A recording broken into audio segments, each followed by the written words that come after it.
ieraudzījis šo šajā vasarā, man vienkārši aizrāvās elpa, kā tas, kur 18. gadsimtā bija brāļu draudzes, joprojām ļoti lielā mērā nosaka, kur kaut kas notiek un nenotiek, kur ir eksports, kvalitīvas skolas, laba pārvalde un vēl tālāk.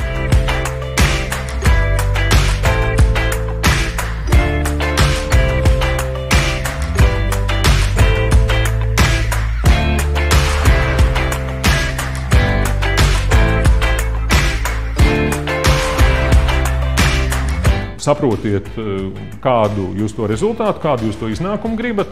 Tam iznākumam droši vien kaut kādā mērā vajadzētu atbilst jūsu iekšējiem resursiem, iekšējām parašām, tradīcijām, tam līdzīgi.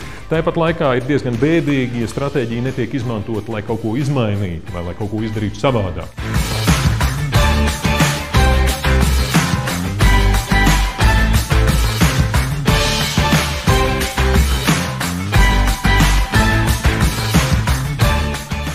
Es gribu ar jums runāt par absolūto pamatprincipu no Lean perspektīvas.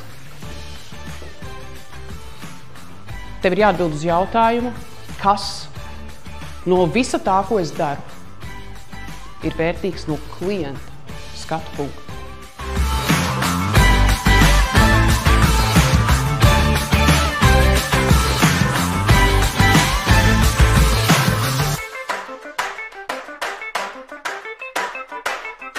Manuprāt, stratēģijai kā tādai tā vērtība ir relatīvi maza. Stratēģijas realizēšana, manuprāt, ir krietni sarežģītāka par pašu stratēģiju.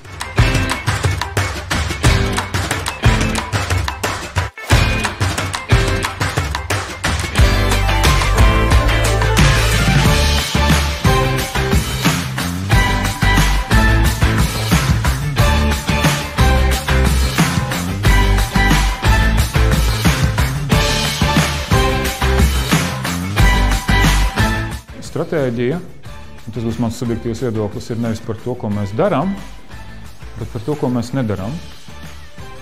Un kas ir ļoti, ļoti vilinoši, bet ko mēs izvēlamies nedarīt.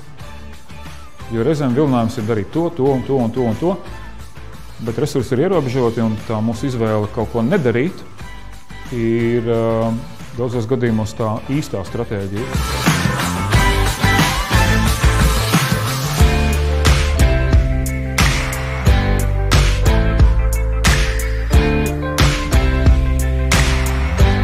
Tas, kas jums ir nepieciešams, ir izpratne par uzņēmumu, izpratne par industriju, prasme pastīties uz to industriju un uz to uzņēmumu citādāk un strukturēta pieeja.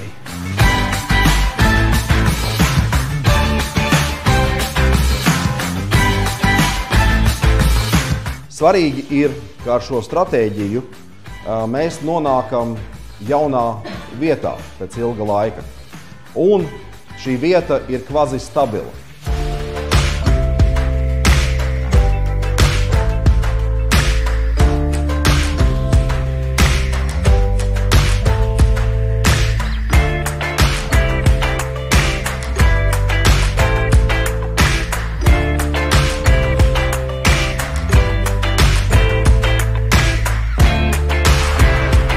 Tajā brīdī, ja mēs plānojam kaut kādas tālējošas darbības, kas ir vērstas uz pārmaiņu ieviešanu, uz organizācijas transformāciju un tā tālāk, ja mēs neņemam vērā, ka transformācijas nebūs, kamēr nenotiks izmaiņu faktiskajā uzvedībā, preferencēs, viedokļos, uzskatos, kaut vai drusku, nekādu mūsu ieguldījumu rīkos, tehnoloģijās un tā tālāk nepalīdzēs.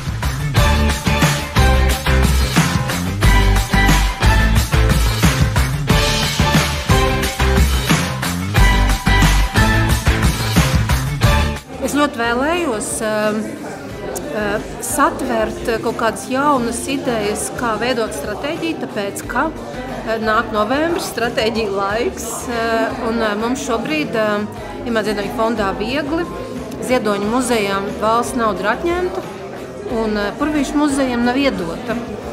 Līdz ar to mums ir tāds liels izaicinājums, kā šobrīd pārstrukturēties, un man vajadzēja tādu biznesa padomu, kā kultūras menedžmenta kompānijā ieņemt modernāko un jaunāko un es esmu ļoti pateicīga, un es teiktu tā, ka visām kultūras iestādēm būtu ļoti, ļoti noderīgi padomāt, kā domā biznesmeņi. Jo tas ir tas, kas mums varbūt ikdienā visvairāk pietrūkst, un es visu atstāstīšu savai brīnišķīgai komandai, lai mēs varam uzbūvēt stratēģijas nākotnē.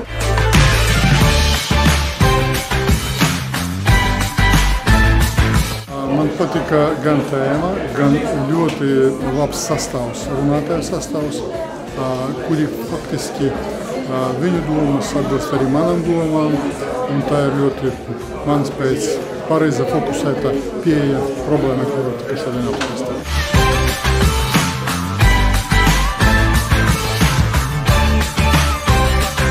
Sajūtas ir labas, ir kaut kādas idejas, radās arī, ko vajag apdomāt, pārskatīt. Un, ir arī lietas zināmas, bet vienkārši no cita leņķa ieraudzīju iespēju vēlreiz pievērst uzmanību, varbūt padomāt par tām, īpaši ņemot vērā, ka nākamā nedēļa mūsu strateģiskā sapulce notiks uzņēmumā. Un ir lietas, ko es sev piefiksēju, kuras obligāti sapulcē pieminēšu, izrunāšu un ņemšu vērā.